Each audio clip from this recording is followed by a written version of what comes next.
we're excited to have you here with us. I think what we'll do is we'll go ahead, since it's already right at 7 after. We usually spend a little time getting to know each other, and clearly today was one of those engaging pre-NFL. Everybody's so excited about sports they can't stand themselves right now. So we're all like itching to get into a sports stitch. And I know, right? The NBA played last night. A couple of I think there were 2 games last night, so I didn't get as much sleep because of that. But I do want to take a minute, Lamonte, to thank you. And let me start by saying thanks to Grant.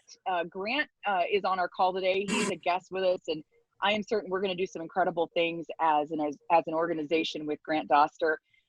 Grant and I had a great conversation early in the late spring, and Grant said, "You need to meet this guy." And so he introduced us on Shock and Awe here, LinkedIn. So I tell all of you that because I meet some of the most incredible people on LinkedIn. I'm just saying that.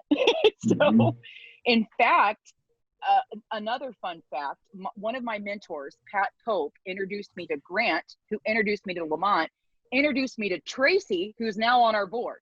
So just think about how those really cool conversations start happening when you focus on having the right people in your space. Sure. So I just want to say thank you to Grant. Thank you for introducing Lamonte and I. We've had a blast talking. We spent multiple Fridays just talking through the things that we found important to each other.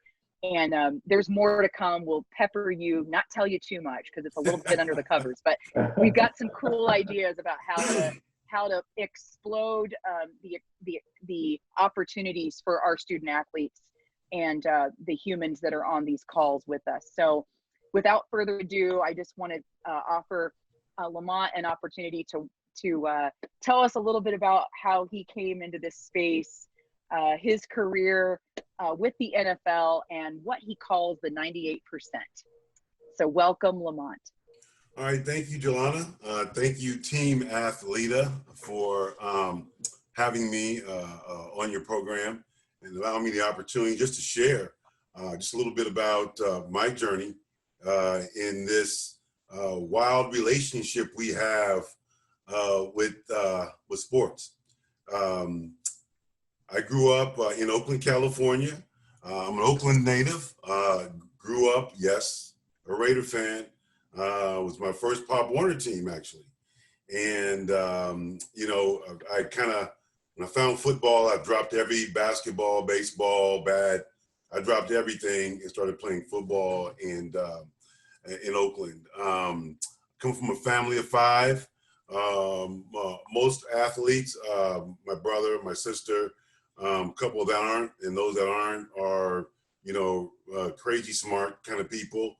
But they tolerated me and my love affair with football. You know, starting out like a lot of people, I mean, we weren't like Texas. Back in the day, we didn't have premier sports teams. We didn't have elite teams. You know, you had in Oakland, we had one Pop Warner team, the Oakland Dynamites. So you made it, okay, you're your way onto a team. So, you know, they didn't have those. So I learned how to compete at a young age.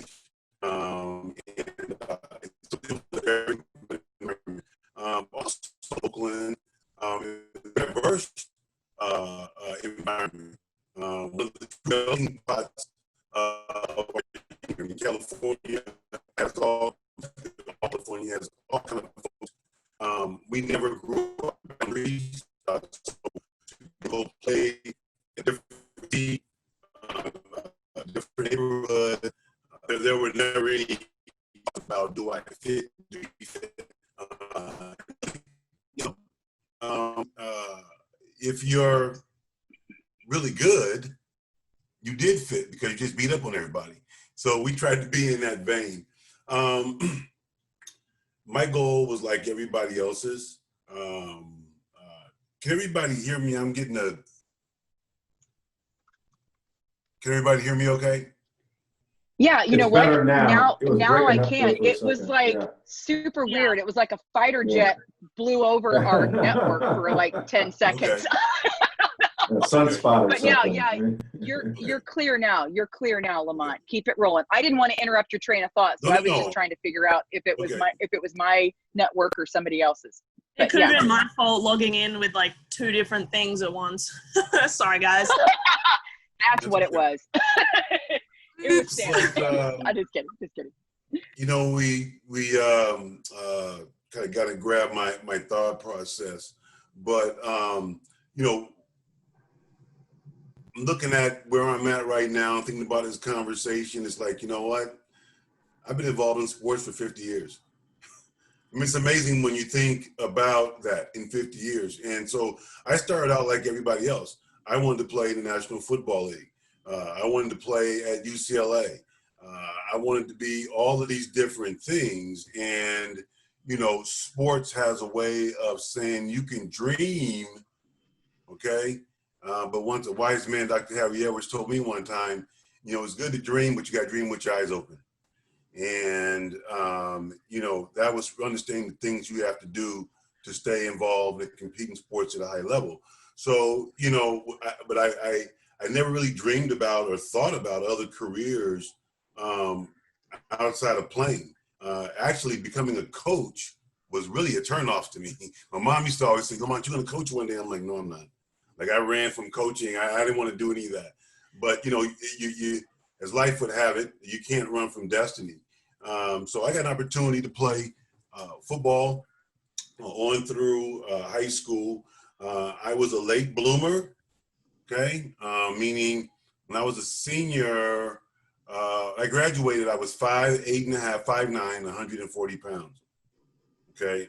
I'm 6'2", all right? So nobody came looking in high school. I was getting ready to just go get a job. And actually, I did that. And I worked right out of high school and made money. And I was working with people that are 50, 60 years old. And I was like, man, I'm just out of high school. I don't want to do this. But I also didn't want to really be committed to academics. I'm being quite honest. And folks, I'm going to tell you on this call, especially student athletes, this conversation is about you. I'm going to wrap me up here in a quick moment, but you know, this is authentic. This is about you. So nothing's off the table with me. I'm not perfect. My road hasn't been perfect. So, but I'm willing to share that with you. If any of you can gain or glean some insight or some support for your current experiences. But anyway, I told my dad, look, I'll trade in the car. I'll give it back. I'm gonna go to school. I'll go to school. I promise I'll try to get good grades. And I actually grew in a year. I went from 5'9" to 6'2". And all of a sudden things changed. I changed positions. The recruiters came, you name it, started happening. Did better in school. I mean, I, you know, wasn't, you know, the A student, occasional B's, but I was pretty consistent. You know, I've told people over the years, like, I was the most celebrated C student you'd ever want to meet, you know, but because I tried, I tried really hard, but, you know, and so what that got me though, it got me an opportunity to go play college football and play Division II football. And, you know, had a good experience, the transfer from JUCO. So, you know, I played in the NAIA, JUCO, NAIA, the NCAA.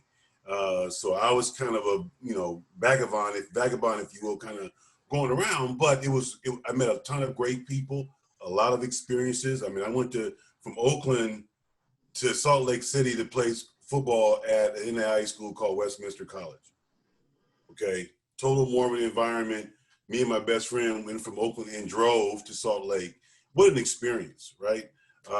Left there and went back to a junior college in LA, Long Beach. Wasn't going to play sports, trying to get ready for my sister and brother that were in high school. Graduated from JUCO, and then I said, you know what? I got to go home and help. then I got the itch to play again. I had 2 more years. And so I called up Coach Rowan at San Francisco State, asked for a meeting, if I could meet him. And he said, yep. And before you know it, I'm enrolled and I'm on their football team. So got a chance to do that. And then after that, with my eligibility expired, Coach Rowan, I flopped around at jobs here and there, clearly didn't know what I was doing. Wanted to play pro football, trying out for different situations, free agent tryouts. You literally show up with your cleats and a water bottle, and then you try to run fast or fast enough, and try to get somebody to give you a look. And so I did that to no avail, didn't really happen. And then I got a call from Coach Rowan, asked me to go to a clinic, football clinic. I did that, met him, and he just flat told me, you need to come coach, and I want you to. And this is a man I could never, ever refuse. And he started me on my coaching track. I started at high school, and then I coached a couple years in junior college, and then got re-engaged with him. So, did that. Went and ended up coaching at State for about 5 years, got an opportunity to coach at the University of Nevada in Reno for 3 years. Then I met Herm Edwards, who's the head coach at Arizona State University now. He was a scout with the Chiefs, met him. And the next thing you know, I was applying for an admin position of the Kansas City Chiefs in player personnel. So again, this was, Lamont did not have his hands on the steering wheel. I promise you, folks. I've learned God is first. I'm not smart enough to even chart my journey, folks. I promise you, I'm not that talented. So here I am. Who'd have thought Herm Edwards as a scout was going to be my entree into this league? And so I took I left college football, took in those days, a $17,000 cut and paid. It was good money, and to be an admin assistant in player personnel with the Chiefs. Did that and enjoyed it. Great relationships. Those are all other stories. But there is when I got involved in what they called player development at that time. And it was really, the league was trying to get to understand, how do we better support our players? Too many bad things were happening to athletes when they were transitioning out, and nobody understood, nobody could help them. And so you saw your heroes that you would see on Sundays. These guys are living under bridges, they're homeless, they're going through a lot of stuff, they're depressed, even committing suicide. So the league decided to, try to put together some programs, and the people at the Chiefs said, look, we don't know much about it, but you're going to do it. We're going to support you. Matter of fact, had an executive on the business side tell me, Lamont, I want you to watch this 12-minute video. Yes, a VHS tape. And people, the young people are like, what is that? Well, things you used to watch, right? Big blocks. But he said, if what you see takes more, think about this, folks, sports community. He said to me, if what you see takes more than 12% of your time, it's not worth doing. This is people's lives you're talking about. And I saw it. I went to my boss and said, wow. And so he said, you know what? You're going to do it. And there was my career starting. I was a scout, got a chance to scout, get paid to go to Nebraska and watch a football game on Saturday. Are you kidding me? Right? But I got a chance to then form programs, shape programming for our professional athletes and their families. And then over the years, that thing really kind of morphed into player engagement. But, I formulated the first rookie symposium. The league took the model and became a league model. And we really tried to address everything about the person when they take that jersey off, when they take that number off their back. Okay, it's amazing how we start up our careers.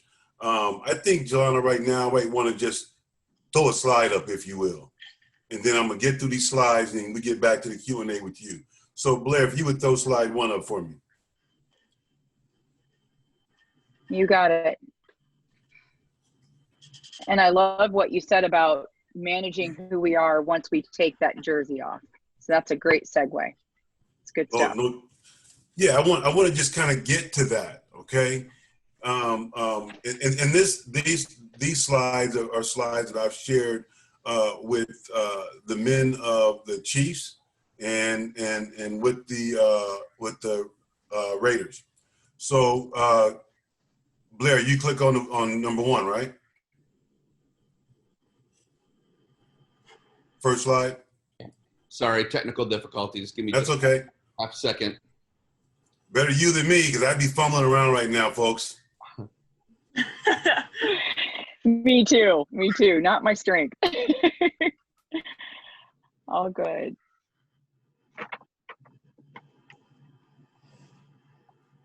Yeah, bear with me. We're right there. I had it loaded and it locked up on me for some reason. While we're Okay. waiting, I'll just say that, Lamont is being incredibly modest. My experience with the Raiders and watching how attentive and respectful they were of Lamont and the organization, I think has a lot to do, Lamont, with your influence on these young men. So I just want to tell you how impressed I was with your integration and what you brought to that organization. So. Well, thank you, Grant. But again, it's never, sports in this journey is never a one-man band, one-lady band. It's a lot of people, and they come from different places. And when folks are, willing to give their expertise, as you did, Grant, and your team, and your experience and your time, that was invaluable to me. It meant a lot. So this first, here we are. I don't know how many athletes we have on the show today, but we all set out. We all get our cruise ship. Everybody gets on board. We invite people to get on board. Got this cruise ship. We're out on the ocean of our sports career, and we have no idea where we're going. We just know that we're on a cruise. It feels good. Okay. We may be going to the University of wherever. Okay, but we're going to take all these people with us. And so let's take a closer look at your cruise ship. Let's go to the second slide. Let's take a closer look. Now, see, there we go.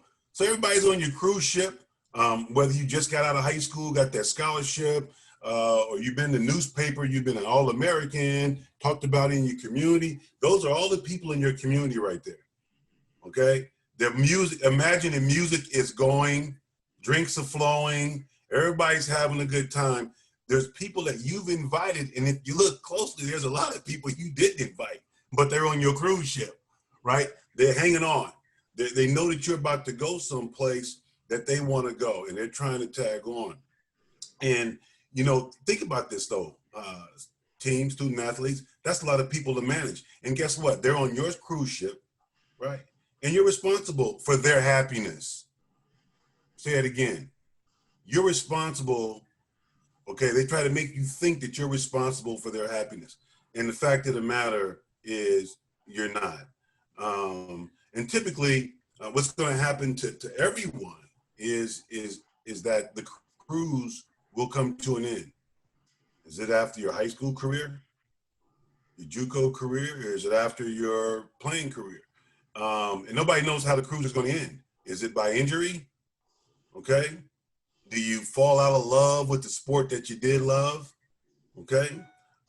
There's a lot of things on this journey that you can't see that's out here in the ocean that becomes deterrence and sometimes can shorten your career. But I promise you, those who are involved in sports or have played in their careers, this next slide is where we all end up. And yours truly has been there a couple of times. Next slide. Well, I didn't mean to get too serious and deep. Yes, I did, because that's me. Because your experiences are invaluable and they're important. We got to talk about this place. This is the island of Stuck. And if you can see way in the background there's your cruise ship. It's gone. Bye-bye. It dropped you off. Your career is over. Now what? So see, when you go back to that other slide, Where are all the people on the boat? Where's all the guests? Where are they? Everybody that was going to be there for you, I got your back. Where are they now? Okay. And so one of the things I like for all of you to take away with from this is that we all talk about networking. We all talk about building our network and having our connections, which is absolutely true and very important. However, it's not the end all be all, because you know what? Numbers doesn't necessarily provide security for you when life has its changes in your career, and especially your sports career. Okay, but when you're off this, when you want to get off the island, okay, you have to do two things. One, next slide, please. You got to get in the water. You got to get back in the water, folks. Lamont had to get back in the water a couple times in his career. Okay. You know, I got, because of the nature of our business, which is always about change. The only constant in sports is change. Only constant in the NFL is change. And I had to remind myself when I was on the island of stuck that I knew how to swim.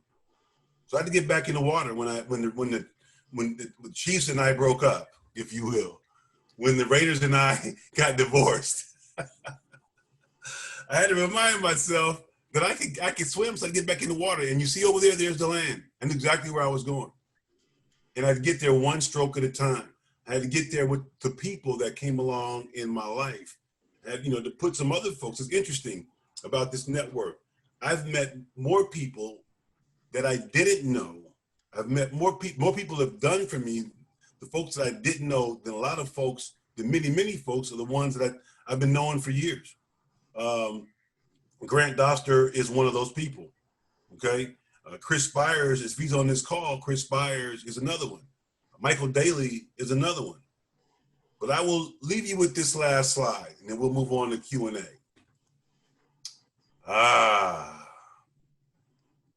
This time, Lamont. This time, all of you athletes, okay, all of you, you surround yourself with those that are on the same mission as you.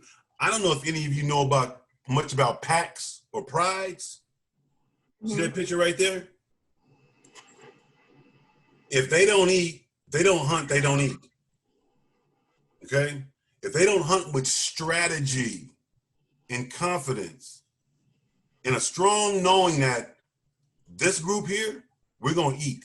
And those are the people that will come alongside you. Grant Doster now has gotten me connected to Jelana and athLEDA. Same mission. Okay? Gotten me to Young Chase on this call. Same mission. The people in my life now, same mission. So athletes, I want to tie up my experience with you with this. You take this and you think about that cruise ship after 3-4 years of 5 years of your college experience. Okay, you look really, really close at that picture. And if not, you need to grab that off the internet and keep that with you, because that's for real right there. So with that, thank you, Blair.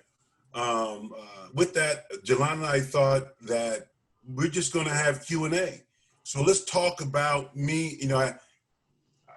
People say, well, I've been in sports all this time. I've seen it all. Well, I don't necessarily agree with that. I don't think one person can see everything ever, always. I've seen a lot. I've seen a lot happen to other folks, but I haven't seen it all.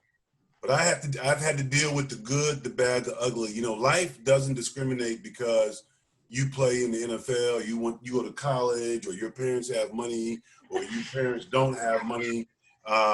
Much like life is much like, and I'm just gonna be real. It's like this virus. It doesn't care who you really are. It's really how you manage that life. It's how we're managing this virus that's going to determine where you are. It's going to determine your elevation. It's going to determine your destination. Okay. These words I'm speaking, I had to speak to myself, and I speak to myself every day, because you know what? And you will find out. Sometimes it's hard to get up out of bed in the morning. Sometimes it's hard to find joy. Student athletes, is that the truth? You don't want Oh to my go to God, class. yes. You don't want to go to class. Absolutely. You don't want to go to practice. Oh, if you happen to fall in love, now I got to fight with my boyfriend or my girlfriend, or I get the call from home. I mean, energy gets sucked out of you sometime before you even get up out of bed. But you know what? That choice is yours, and that's something that you grow from. Well, Mr. Winston, have you stayed in bed some days? Yep. I'm for real, folks. I just hit the reset button. You know what I mean? But at the end of the day, you got to get back up. Okay? Those lions right there. Okay? If I'm going to eat, right? My hunger pains doesn't care nothing about how I feel.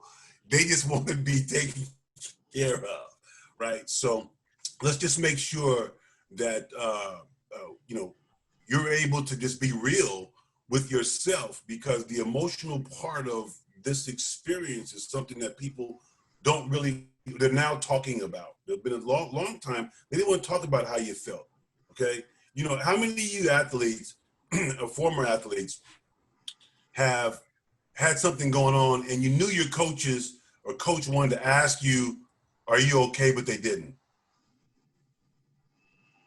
You know why they didn't want to ask you how you're doing?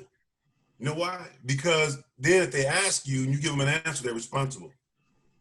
And they don't necessarily want to get that personal with you, right? So it's important that, you know, again, those people surrounding you, you have those people surrounding you, or if you're in experience this, that are on the same mission, that have experienced that can help walk alongside you. Okay, I'm a strong. I used to say, you know what, I'm a father, I'm a husband, and I used to say all that first. You know, first I'm a child of God. I have been humbled, folks. I've had a tremendous career. 24 years in the National Football League, 12 as a coach. I have been unbelievably blessed. Traveled around the world, and I know that God was carrying me. So I got to give it to Him first. And so I go to, that's where Lamont goes first. Everybody makes their own decisions, but that's where I go first. And it's where I go in the middle, and it's where I go last, right? So with that, Jelana, you want to shoot me some questions? Absolutely. Absolutely. So first question that we have for you is, when you feel that experience of, I'm just not here right now. It's not my A day. It's a rough, my eyes are open, but I'm not feeling that ability to move today. What are the words or the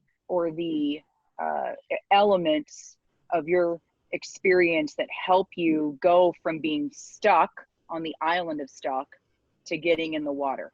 And I know you've been around for a minute. You shared that with us. You've got that wisdom that's just jumping off my screen right now. So tell me, what are some ways that you have personally been able to verbalize in your mind? Because we know our minds are where everything starts, then our behaviors follow, then our actions follow. So help me think that through a little bit with these folks. And then I'd love for you guys to jump in on this, and we can do more chatting, and or, unmute yourself and we can talk about these things, because this is real. We're all feeling this way. And we'd love for you to start with how you'd answer that question, Lamont. Well, I will say this, you know, folks, I'm about takeaways and tools, right? So I would say in simplicity.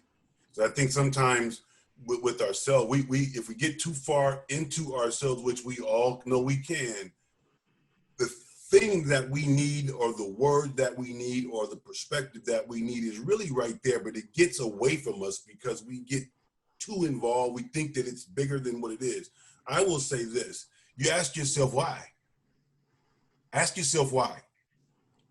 But when you ask yourself why, before you do, be willing to confront your why. Why do I feel this way? Why? and confront it. Sometimes, and confrontation is not a bad thing. Confrontation is a good thing, right? Confrontation means that, you know what? You have to hear the truth. And the truth does hurt, but the truth is real, right? And so, you know, I would say that question of why, and be willing to confront the why, right? Because a lot of times, you know, when you confront the why, you know, I liken it to David and Goliath. Sometimes the giant, that why can become a huge, that answer can become a huge giant. And really, all giants can be slayed, but you got to confront the giant. You got to get in front of the giant. And, you know, you find out that, you know what? I've allowed whatever that giant is to make me feel this way. You know, a wise woman once told me, do what you need to do, okay?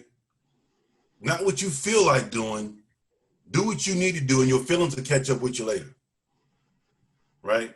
So, you know, start off with the why, confronting the why, okay?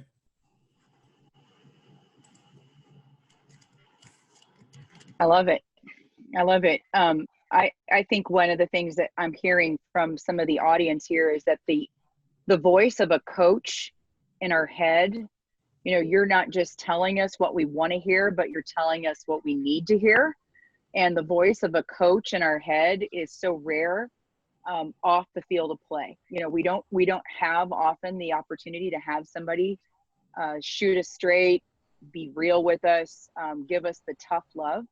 And my thoughts are, as I listen to some of the reactions I'm seeing on my phone or on this messaging, is that sometimes that's what we need. We need tough love. And so I love how you're giving it to us, you know, straight, you know, no extra fluff. This is the real stuff, right? Confront your why. If I can say this, Jelana, you know, tough love. Let's think about that. We've heard that all through our career. We've heard it in our families. But is it really tough love, or is it pure love in tough situations? Yeah. It's really true. We desire true love in tough situations.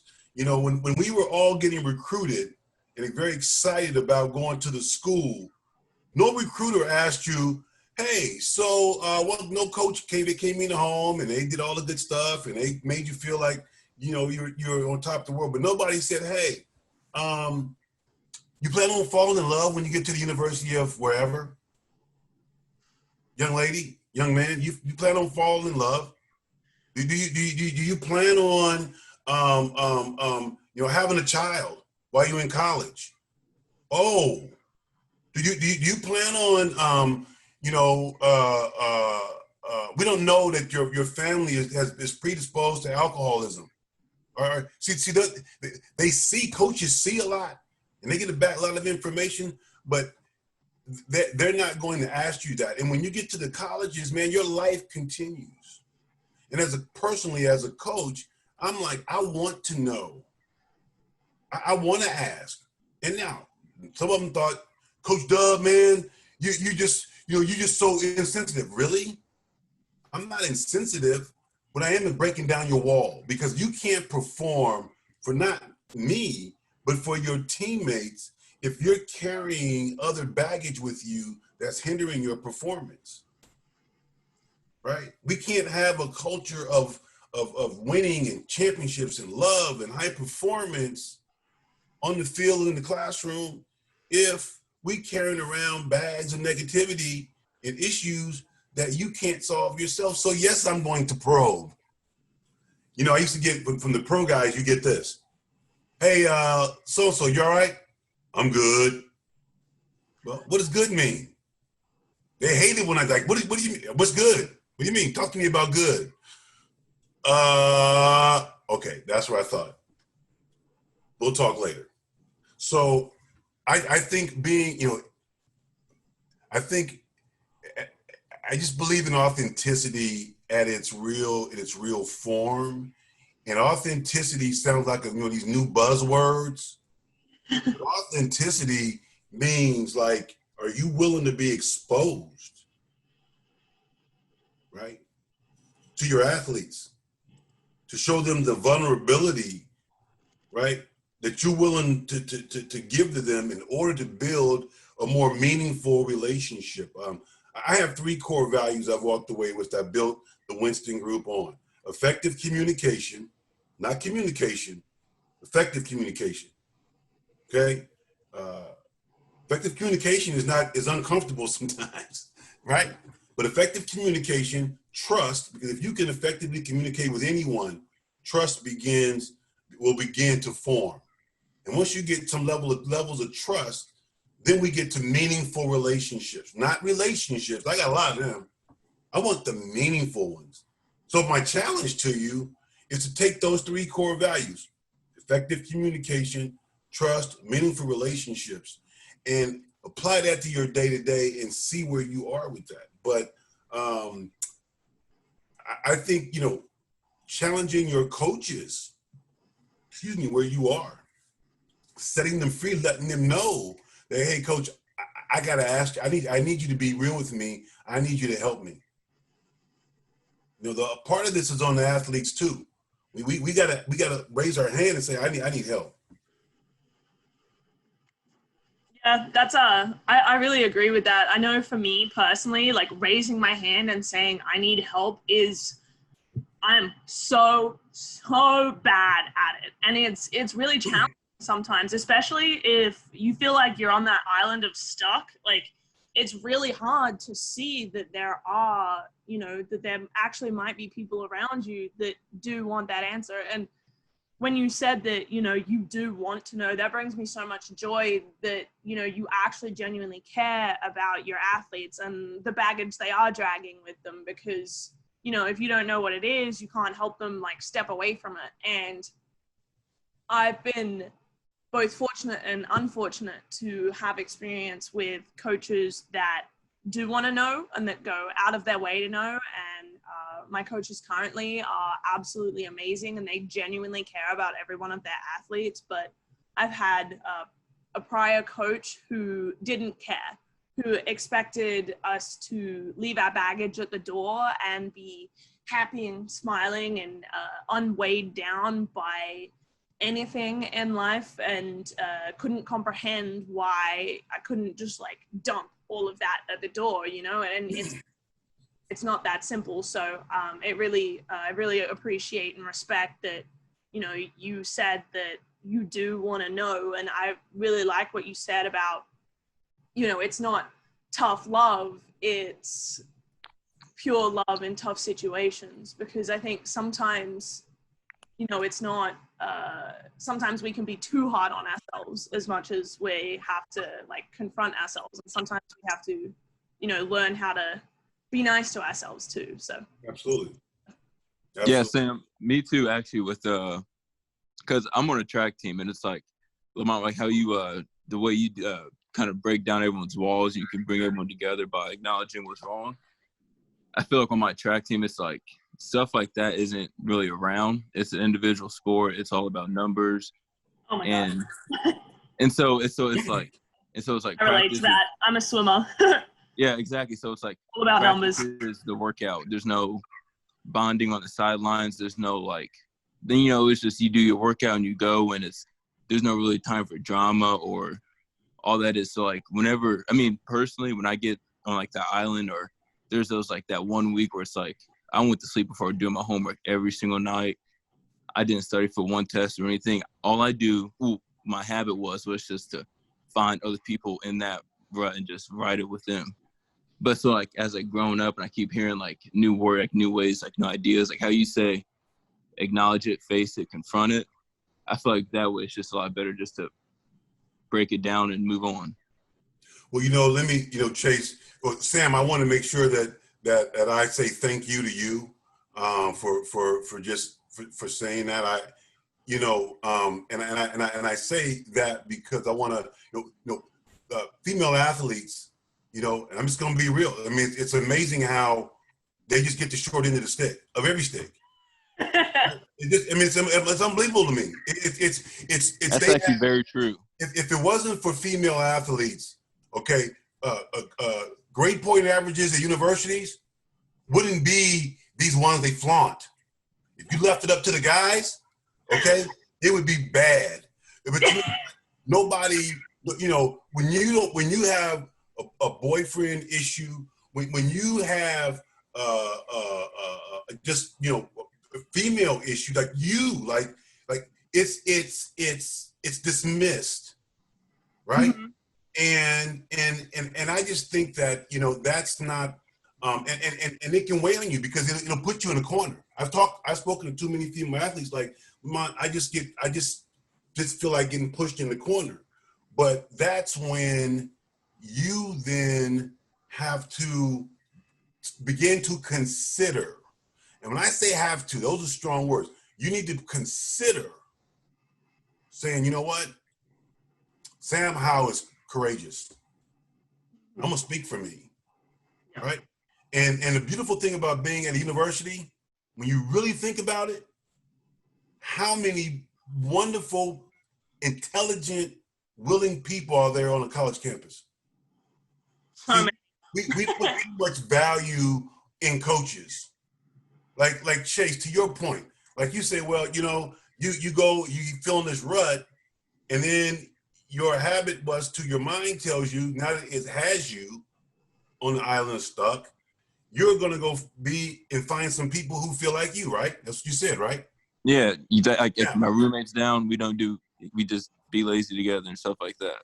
Now let me ask you this: when you're feeling great and you're feeling fast and you just feeling good, you're Chase, Maxie, fast. When you have those days, right? Most of the time, that's almost every day. Let me ask you a question: when you feel like that, do you go find the people that feel horrible and hang around? I find everyone. Not as much, but I find everyone. Oh, not as much. Why? See, now you can ask yourself. Don't do it now, but ask yourself the why. Because see, again, folks. This may be a good time because I'll probably forget this. When you get to be my age, you just start forgetting stuff. It just goes all over the place. But again, tool, right? So, and this is another conversation. It's your thought life. It all starts, and I wish I'd have learned this earlier on in my life. Everything begins and ends with your thought life. You control your thought life. Okay, your thought life, takes care of the secrets. Your thought life decides what you do, what goes in your heart, and then what comes out of your mouth. Right? So yeah, when you're part of this with athletes and something that again it's about growing, it's about challenging yourself, it's about encouraging yourself, being great. You have to be willing to establish relationships with your coaches. And sometimes when you do that, when they come at you kind of some kind of way, doesn't mean that you're supposed to run. All right? Because you don't know what they think about. You don't know. Can I just say this? Can I be real? Please. Only way I can be. Some coaches are jacked up too. They bring jacked up stuff to practice, right? And as hard as practice is sometimes, you guys all see why is Coach so-and-so tripping today, right? They bring in their baggage to your practice, making you have to work harder, right? So I would say, it's this thought life. I'm going to leave you with some tools, okay? Because this thought life will help you with this courageousness, if you will, that it's going to take to establish those meaningful, effectively communicate so you can build levels of trust, so you can have meaningful relationships. Yeah, that sounds good. Yeah. Well, it sounds good. Here's the deal, okay? So does a technique when a coach tells you. But what do you have to do with a technique? Techniques all sound good, but you got to put them to the test. Yeah. All right. That's so true. I was gonna say, hearing it and putting it in practice it's always like two so totally different things. And I think that that's like, it's such like an overused saying, but it's so true, you know. Hearing it and doing it is two different things, and it's learning how to apply all of these you know, incredible things that you've shared with us. It can be phenomenally difficult, and I think that it's in those moments that it's most important for us to reach out to the people around us, you know, those people that are on the same as us. That's when you need to find like your pride. But yeah, it's that pride. That's right. It's that pride. Mm-hmm. And I'll tell you, that's where Lamont and I have really connected. It's not just in our brains and the way we think about things, but when we think about our mission, when we looked at what we wanted to create, when you think about how we get hungry, what we focus on, where our strategies lie, what we want to do here is invite every single one of you on this call to be a part of what that pride looks like in the best kind of way, in the toughest kind of way, in the realest kind of way.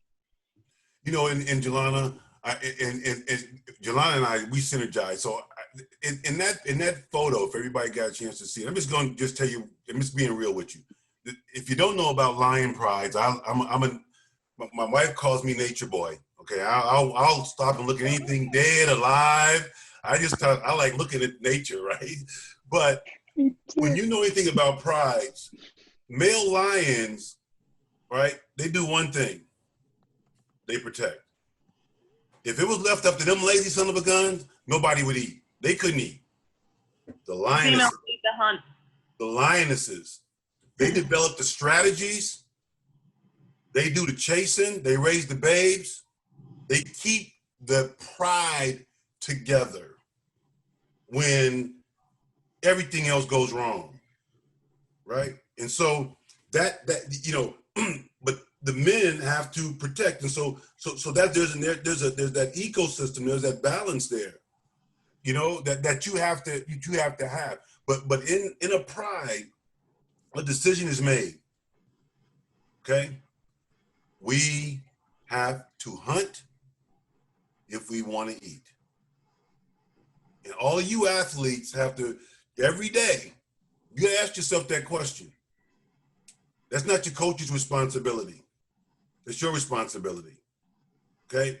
Do I want to hunt today? Do I want to eat? And if I want to eat, I have to hunt. Okay? So again, you know, the work that athLEDA's doing, Jelana and her group is doing, I mean, it was natural for me. You know, we talked a lot about, I've been with, you know, the last 24 years, I've been with the 1%ers, the pro people. And let me tell you the difference between pro athletes and amateur athletes. The only difference is they get paid. They are 1%. They're the gifted of the gifted, right? Athletically. But it's the 99% of you all that are involved in sports that shape the world. I took our group down to Facebook, the Raiders down to Facebook. They were awestruck. And I told them before we got off the bus, when you walk on here, you'll see young people in here that shape the world. Okay? So I want to make sure that you guys, you know, if you have pro dreams, you got to dream and dream with your eyes open, go get them. But understand this world is shaped by the 99% of student athletes that did not go pro. They're shaped by the ones that are coming out of school that are financial planners, doctors, lawyers, nurses, teachers. That's what this is about. That's what your experience is about. That's what you, if I could say this, that's what you owe the game of sports, the institution of sports, those people who came before you.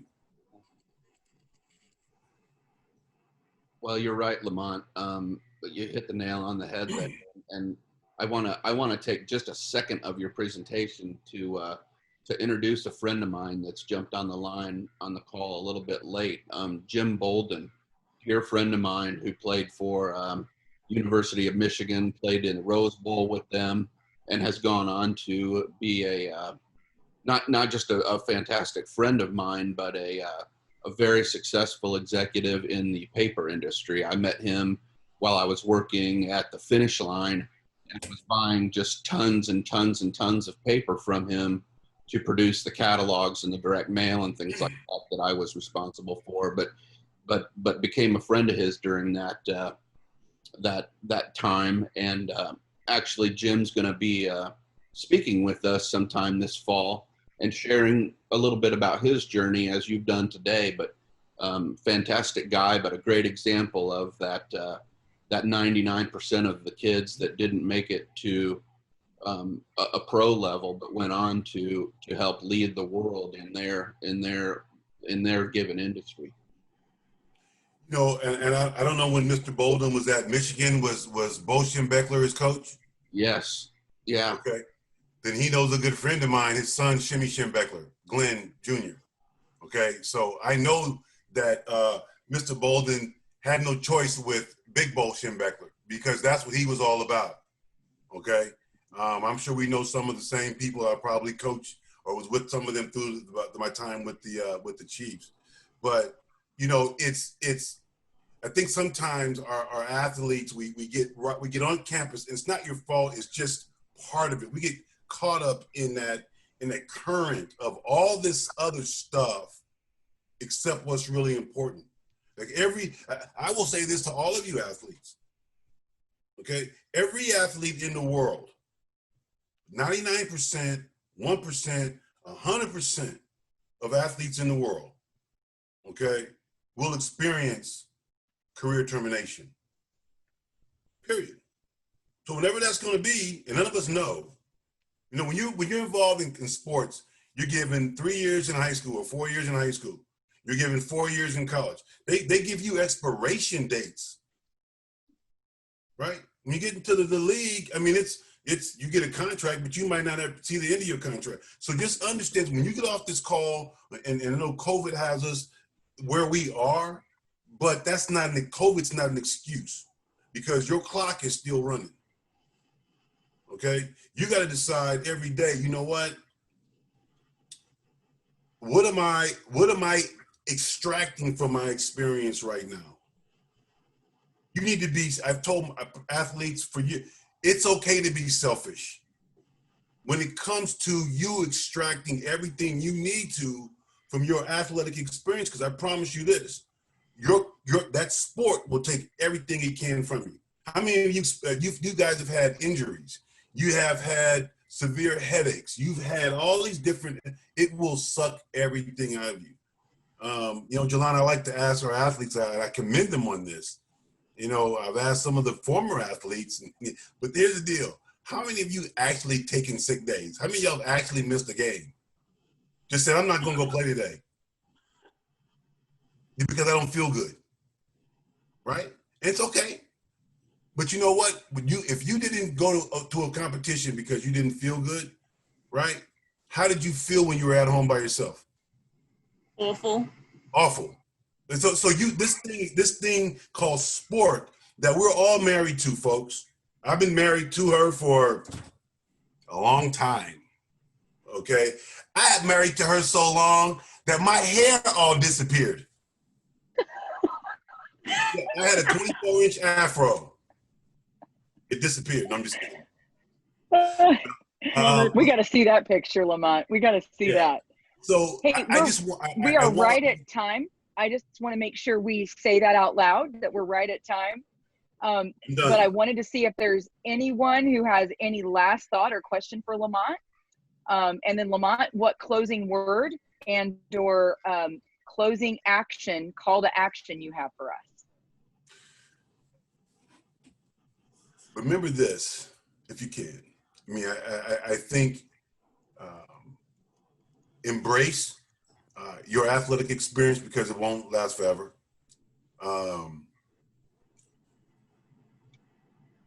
Rediscover and embrace and be real and manage your thought life.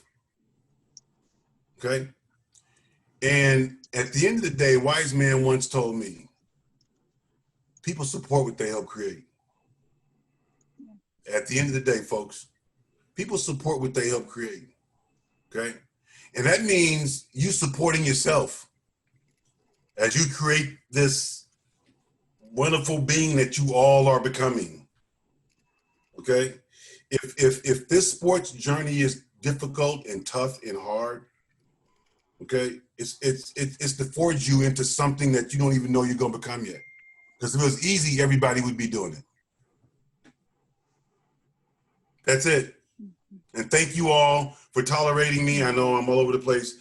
I'm learning this in COVID. When I do presentations, I move. People are sitting here trying to shoot me, right?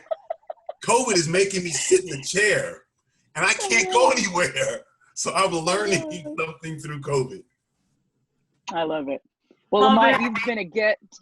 He's been a gift, right, Sam? Amazing. Yeah, you've had literally everything you've said has been so just like easy to connect with. It's things that, you know, you so clearly like understand, like all of us as athletes and these things that we've been through. And, you know, you bring to the surface these things that I think sometimes we forget that we're all feeling. And, you know, what you said about like surrounding yourself with people on the same mission as you is something that like we kind of forget that we're in an environment like as student athletes, especially in college, you know, that we're kind of already surrounded by these people, but we forget to connect with them, you know, and, you know, you start connecting with these people. And I think that's so critical. And I'm sure I can speak forever on this call when I say that, you know, we are so grateful for your words today and for the message that you're putting out there. And you know, we have a lot of respect for that and really appreciate it. So thank you.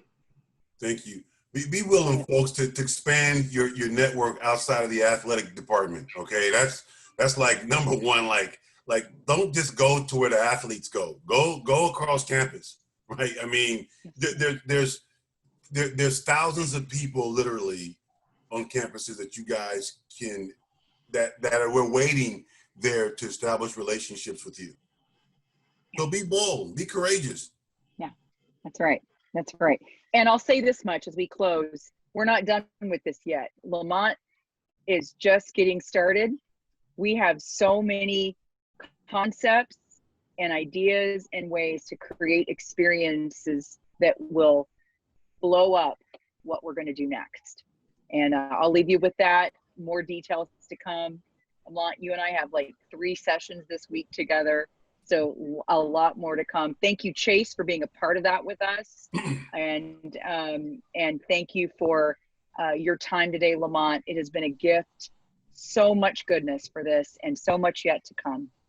And so we're just getting started. We got to give thanks to Grant, Jelana, because that's right. That's right. Because if it wasn't for Grant, we wouldn't be here. Exactly right. Yes, that's absolutely correct. It was a real honor hearing from you today, Lamonte, honestly. Well, thank you so much. Thank you for having me. Amazing. All right. Well, we'll look forward to it. You guys look for more and have a great Friday. All right. Hakuna Find Matata. that tribe. Hakuna Matata. That's Hakuna right. Matata. Let's go. Straight, no chaser. That's I am good. very right. strange. I'm sorry. That's me. I love it. No, right there. That's good. So good. We'll talk to you soon, Lamonte. Thank you so much. Thank you Bye-bye. so much. Bye-bye.